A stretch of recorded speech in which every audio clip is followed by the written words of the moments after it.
Man, where'd you get all this cash? I'm a businesswoman. It's mine. There's no way. She had to have stolen it. Someone like her with that much. All right, that's enough. Ma'am, you're under arrest. Turn around. What? You can't be serious. Tiffany Brooks was a teller at the Downing branch of Equality Federal Bank. 24 years old, 3 years behind the same glass partition, and in those 3 years, she had developed a precise and practiced instinct for the kind of customer she believed deserved suspicion, and the kind she believed deserved service. Her supervisors had received 3 formal complaints from minority customers during her tenure. All 3 cited the same behavior: excessive questioning, unnecessary delays, and a tone that shifted depending on who was standing on the other side of the glass. All 3 complaints had been reviewed, logged, and quietly set aside. On the morning of the incident, Tiffany looked up from her station, registered the black woman in front of her: jeans, sneakers, worn leather tote, no visible jewelry beyond a simple watch, and the professional courtesy she extended to other customers cooled before a single word passed between them. What followed was not a misunderstanding. It was not a policy error. It was not a moment of overcaution. Tiffany delayed the transaction without cause. She questioned the source of $30,000 in legally bundled cash. She left the counter with the customer's identification and returned not with a processed receipt, but with a police officer, framing a routine deposit as suspected criminal activity. Officer Derek Lawson arrived, already convinced. He questioned the woman publicly and loudly, ignored a clean identification check, dismissed a corporate credential card as a fabrication, and handcuffed her in the middle of the lobby while 30 people watched in silence. What neither Tiffany nor Derek understood, what they were minutes away from learning in front of every customer, every teller, and every recording device in that building, was that the woman standing in handcuffs beside the bagged cash was not a suspect. She was Kiera Carter, General CEO of Equality Federal Bank, the institution they were both standing inside. And their assumptions had just ended both of their careers, triggered a federal lawsuit, and set in motion a reckoning that would cost the city over $1 million. Before this story goes any further, drop in the comments where you're watching from. We want to know. And if you believe no one should be treated like a criminal for making a lawful deposit in their own bank, like this video and subscribe. Every share keeps stories like this one alive. Kiera Carter had been awake since before dawn. She had taken the first available flight out of New York that morning, a routine quarterly visit to the regional office that her assistant had scheduled weeks in advance. The day ahead was dense, back-to-back operational reviews, a district manager briefing, and a late afternoon meeting with the expansion team. But before any of it, she had one errand of her own to handle. $30,000 in bundled cash sat inside her leather tote, earmarked for an investment property closing scheduled later that week. Carrying it through a full day of meetings and a return flight made no sense. The Downing branch was 3 blocks from her hotel. She sent a quick message to her assistant, stopping at the branch for a deposit, meet you at the office after. It was supposed to take less than 10 minutes. Kiera Carter was 44 years old. She had spent 19 years inside the institution she now led, starting as a loan officer in Atlanta, moving to branch director in Memphis, then regional vice president in Chicago, and 5 years ago, after a unanimous board vote, she had been named General CEO of Equality Federal Bank. Under her leadership, the bank had expanded to over 300 branches across 11 states, launched a small business lending initiative that had been cited in 2 federal reports, and posted 4 consecutive years of record growth. The Downing branch, the one she was about to walk into, had been part of a regional expansion she had personally greenlit 18 months earlier. She had reviewed its floor plan. She had approved its staffing budget. She had signed off on its opening. But that morning, she was not dressed like any of that. She was dressed like a woman who had caught a 5:45 a.m. flight and saw no reason to perform for an airport. Dark trousers, a simple blazer, white sneakers worn soft at the heel, her leather tote, the same one she had carried since her days as a regional director, slung over one shoulder. No earrings, no rings. Only the watch her mother had given her the year she made VP, slim-faced and understated, the kind of thing that meant something without announcing itself. She arrived at the Downing branch at 9:52 in the morning, and joined the back of a short line without announcing herself. That was a habit. She had walked into branches unannounced for years, preferring to observe before being observed, noting wait times, watching how tellers handled volume, checking whether signage was current, whether lobby flow matched design intent. She did it quietly, like someone who had learned that the most accurate picture of an institution is the one it presents when it thinks no one important is watching. The morning rush was winding down. Customers moved through in ones and twos. The tellers behind the counter worked with the efficient rhythm of a branch that had found its pace. Kiera made 2 mental notes before she reached the front of the line. The deposit slip dispenser near the door was empty, and the wait time was running slightly long for a branch this size at this hour. When her turn came, she stepped up to the counter and faced the teller behind the glass. The Downing branch lobby held the particular kind of quiet that comes just before something shifts, not silence, but the flattened, self-conscious hush of a room that has begun to pay attention without fully understanding why. Kiera stood at the glass partition with the composure of someone who had spent 2 decades making decisions under pressure, while $30,000 in neatly bundled bills rested untouched on the counter between her and Tiffany Brooks. Tiffany had not processed the transaction. She had not greeted Kiera the way she had greeted the customer before her, a man in a pressed polo shirt who had deposited a comparable sum in under 3 minutes, without a single question about origin, without a request for supplemental identification, and with a smile that followed him all the way to the door. That interaction had been smooth, efficient, and professional. This one had been something else from the first moment. Tiffany's gaze had moved across Kiera the way an inventory check moves across a shelf. The sneakers, the tote, the absence of visible markers that Tiffany had quietly decided were the indicators of legitimacy. It lasted only seconds, and Tiffany had said nothing explicit. But the shift in her bearing was visible to anyone paying attention, and in a lobby that had begun to slow and quiet around the edges, several people were paying attention. Kiera had made her request without elaboration, a cash deposit, $30,000, bundled and counted, earmarked for a designated internal account. Routine. Clean. The kind of transaction a branch of this size processed multiple times a week. She had placed her account card on the counter first, then the cash, then waited with the measured stillness of someone who knew the procedure and expected it to be followed. Tiffany had not followed it. Instead, she had reached for language, policy language, verification language, the particular vocabulary of institutional authority deployed selectively, and begun stacking procedural obstacles that had no basis in standard practice. She asked for identification beyond what the transaction required. She took longer with each step than the process demanded. She handled the bundled bills as though their origin were already in question, her eyes returning to the cash between each exchange with an expression that had settled somewhere between suspicion and conclusion. Kiera had provided her driver's license without comment. She had answered each question with the calm precision of someone who had made hundreds of deposits in dozens of branches and understood exactly what was required and what was not. She had noted, without naming it aloud, that the man before her had been asked for none of this. The contrast was not subtle. It was architectural. Then Tiffany had picked up both the license and the account card, told Kiera she needed to verify further, and walked away from the counter toward the back office, taking Kiera's documentation with her and leaving the cash sitting in plain view like an exhibit. The lobby shifted in her absence. The ambient noise of the branch, keyboard clicks, quiet transactions, the low hum of the air system, did not stop, but something in its texture changed. Customers in line glanced toward Kiera and then away. The teller at the adjacent station kept her posture forward and her eyes on her screen. A man near the door shifted his weight from one foot to the other, checking his phone without really reading it. The awareness in the room was not loud. It was the awareness of people who sensed an injustice assembling itself and had not yet decided what to do about it. Kiera stood at the counter for 9 minutes. Then, through the glass doors at the front of the branch, a patrol cruiser rolled into view and stopped.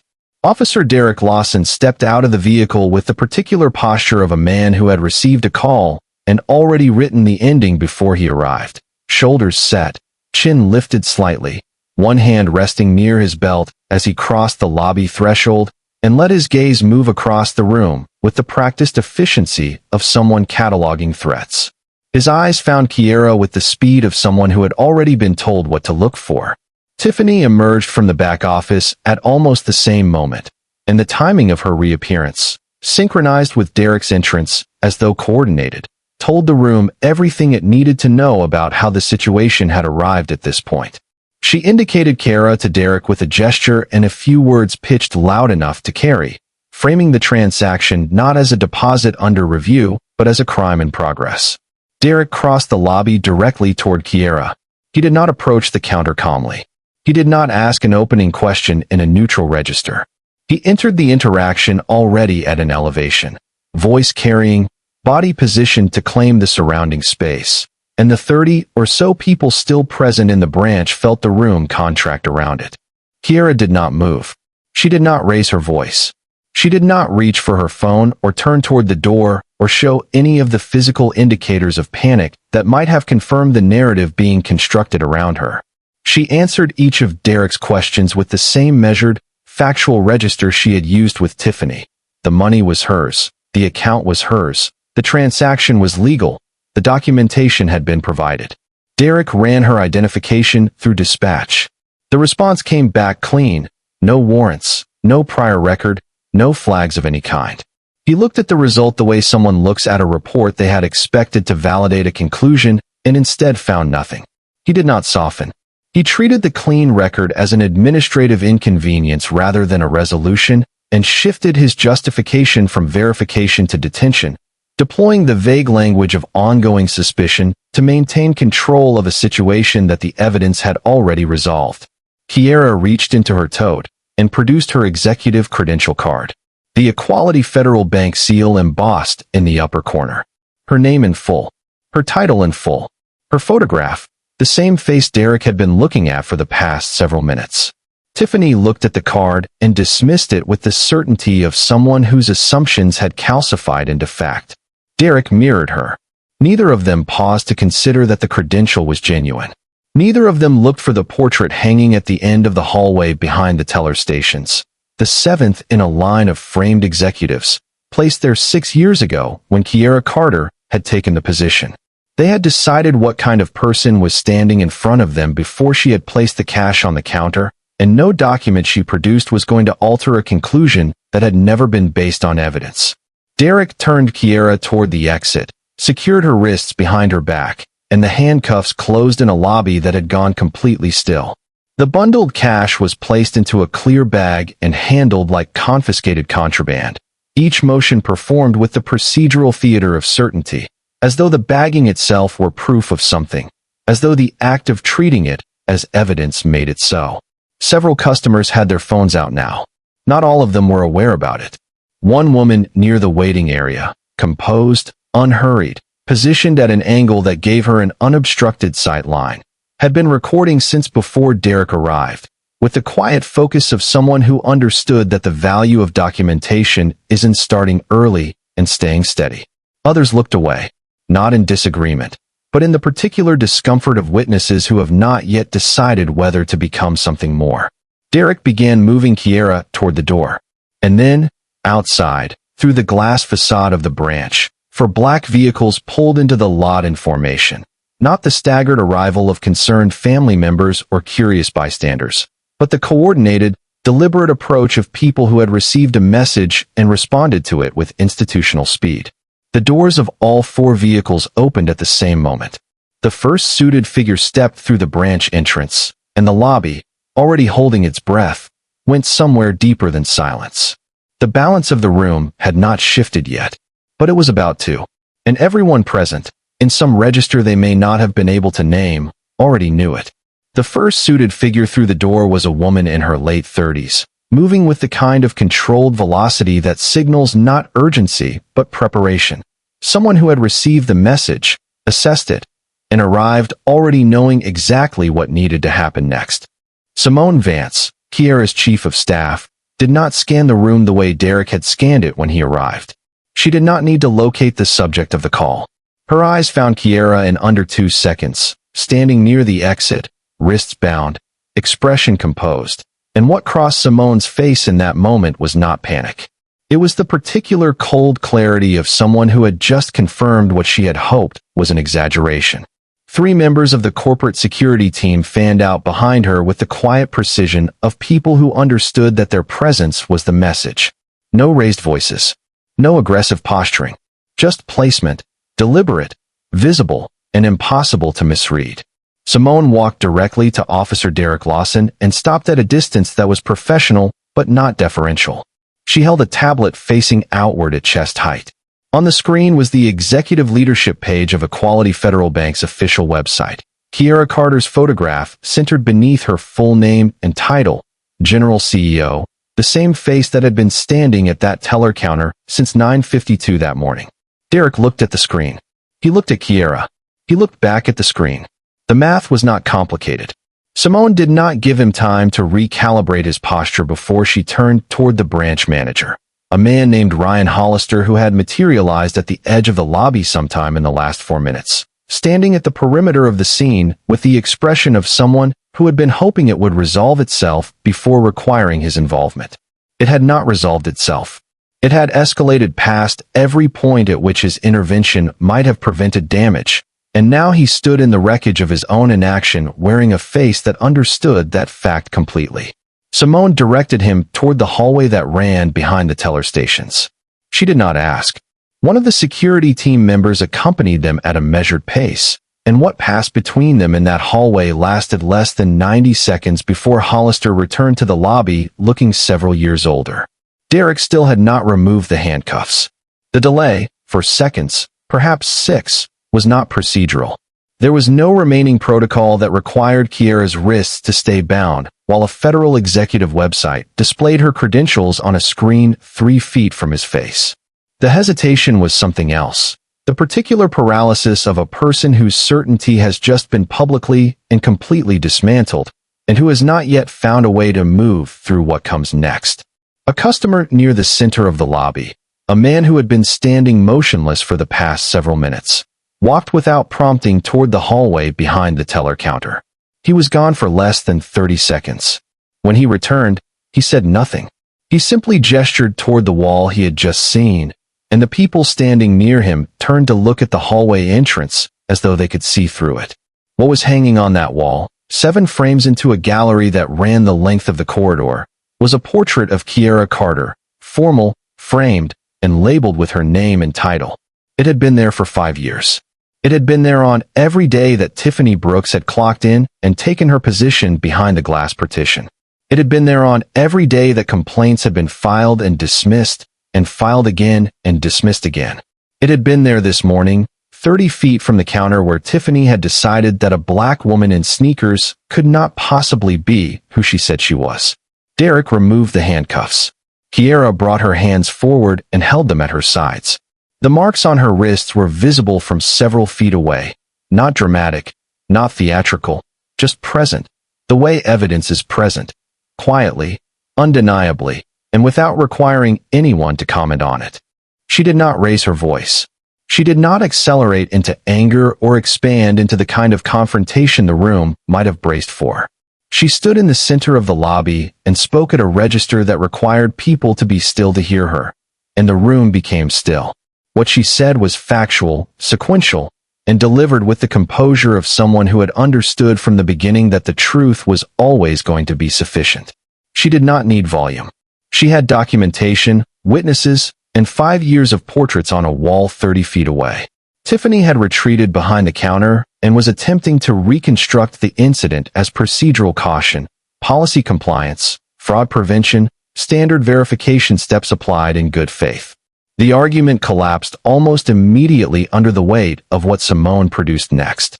A folder, printed, tabbed, and organized with the kind of specificity that does not get assembled in 30 minutes. 3 formal complaints, filed over 2.5 years, each citing the same behavioral pattern. Minority customers subjected to extended questioning, demands for identification beyond what the transaction required, in a tone that multiple people had described, independently and without coordination, using nearly identical language. 3 complaints, 3 investigations, 3 outcomes that had returned to the same conclusion, insufficient evidence to warrant formal action, and had been filed away in a system designed, whether intentionally or not, to protect the institution from accountability rather than protect its customers from harm. The branch manager had known about the complaints. His signature appeared on 2 of the review forms. Hollister said nothing. There was nothing available to him that would have helped. Then the woman from the waiting area stood up. She had been there before Kiera arrived. She had been sitting in the upholstered chair nearest the window with a notepad, a pen, and the unremarkable appearance of someone waiting for an appointment. She had not introduced herself. She had not intervened during the incident. She had observed, documented, and recorded, methodically, continuously, and with the professional detachment of someone for whom this was not personal but procedural. Her name was Agent Lorraine Osei. She was a federal banking examiner assigned to the region, conducting an unannounced compliance audit of 3 branches in the district. The Downing location had been her first stop. She had arrived 40 minutes before Kiera, had identified herself to no one, and had been in the process of reviewing lobby materials when the transaction at Tiffany's window had drawn her attention. She produced her federal credentials and presented them to Derek, to Hollister, and to Simone in sequence. Then she stated, in the flat, precise language of regulatory process, that she had documented the events from the point at which Tiffany left the counter with Kiera's identification, and that a formal compliance report would be filed with her agency within 72 hours. The room absorbed this information at different speeds. Derek processed it fastest, and what moved across his face in the seconds that followed was not remorse. It was the recognition of exposure. He had 9 years on the force. He had responded to the call as called. He had run an identification check that came back clean and escalated anyway, had been presented with official credentials and dismissed them, had applied handcuffs in a lobby full of witnesses to a woman whose image was framed on the wall behind the teller stations. And all of it had been recorded by a federal examiner whose documentation carried the weight of regulatory law. His appeal to procedure, that he had responded to a reported call, that he had followed standard steps, lasted approximately 1 exchange before Simone laid the timeline flat. Clean identification returned, escalation continued, executive credentials presented, dismissed as fabrication. No probable cause established at any point after the ID check cleared. The sequence did not support the justification. It undermined it at every step. Kiera walked to the counter. She pointed to the cash, still sitting in the clear evidence bag on the counter's surface, bundled and inert. Hollister retrieved it. A teller, not Tiffany, opened a transaction window. The deposit was processed in 4 minutes. Tiffany Brooks was terminated before the receipt printed. Simone delivered the notification with the efficiency of someone reading from a document that had been prepared before the SUVs pulled into the lot, because it had been. Tiffany's access credentials were deactivated remotely as the words were delivered. 2 members of the security team flanked her exit, not aggressively but completely, and she was walked past the line of customers who had watched her certainty collapse from superiority into something much smaller and much more permanent. She did not speak on her way out. The lobby watched her go. Kiera's legal team filed the federal civil rights suit 11 days later. The complaint cited unlawful detention, false arrest, violation of Fourth Amendment protections, and documented racial discrimination, supported by lobby recordings from 4 separate angles, Derek's body camera footage, Agent Osei's compliance documentation, and 3 years of internal complaint records that Hollister had signed and shelved. The city reviewed the evidence and declined to go to trial. The settlement reached $1.1 million. It arrived with a list of attached conditions that Kiera had required as non-negotiable. Mandatory implicit bias training for all officers responding to financial fraud calls, an independent review structure for discrimination complaints within the department, and a protocol requiring verification of identity claims before any arrest in cases involving suspected financial crime. Equality Federal Bank did not escape the accounting. Kiera used the compliance report and the legal process as a mechanism for internal reform, not as punishment, but as architecture. A third-party oversight pipeline replaced the internal complaint system that had failed 3 times in 2 years. Quarterly audits of customer interaction data, disaggregated by race, were implemented across all 300 branches. 2 additional employees at 2 separate locations, each carrying complaint histories that mirrored Tiffany's, were separated from the institution within 6 weeks. The bank committed $4 million to a fund for victims of financial discrimination, announced publicly and administered by an independent board. Agent Osei's compliance report, when filed, described what she had observed in the Downing branch lobby not as an isolated incident, but as the visible expression of a systemic failure, the moment when a pattern of ignored complaints, inadequate oversight, and unchecked individual bias converged in a single transaction and became impossible to contain. Derek Lawson was placed on administrative leave the day the body camera footage was reviewed by the department's Internal Affairs Unit. The review surfaced 7 prior complaints against him, each previously investigated and closed without action, each citing conduct that the footage from the Downing branch now recontextualized with uncomfortable precision. He was terminated 26 days after the incident. His appeal was reviewed and denied. Tiffany Brooks was charged with filing a false police report. The case went to trial. The jury deliberated for less than 3 hours. She was convicted, sentenced to probation, and permanently barred from employment in the banking industry. At 24, with a criminal record attached to footage that had been viewed tens of millions of times, the professional future she had been building was closed. Kiera Carter remained General CEO of Equality Federal Bank. She did not step back from the incident or manage it from a distance. She testified in the civil proceedings, participated in the regulatory review, and spoke publicly about what the morning at the Downing branch had cost, not only her, but every person who had ever been made to feel that their legitimacy was conditional on how they were dressed or how they were perceived before they had the chance to speak. 5 months after the incident, the Downing branch completed an interior renovation. Among the changes was a new display in the main lobby, not in the hallway behind the teller stations, not positioned where only employees would see it during shift changes, but on the wall directly facing the entrance, visible from the moment a customer walked through the door. Kiera's portrait was at the center. Beneath it, a small mounted plaque carried a single line, chosen by Kiera herself and approved without revision. Dignity is not earned by a title. It is owed before one is known. The lesson had been expensive. It had been public. It had been permanent.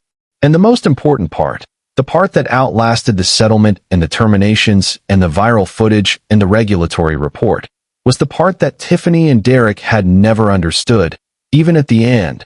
The morning at the Downing branch would have been wrong in exactly the same way if Kiera Carter had been a customer with $30,000 and no title at all. That was never the point. That had always been the point. If you like this video, make sure to hit that like button, subscribe, and turn on the notification bell so you don't miss the next story. Share this video with someone who would appreciate it, and let's keep building this community together. And before you go, drop a comment below. I'd love to hear your thoughts on what stood out to you the most. Until next time, stay safe, stay curious, and I'll see you in the next.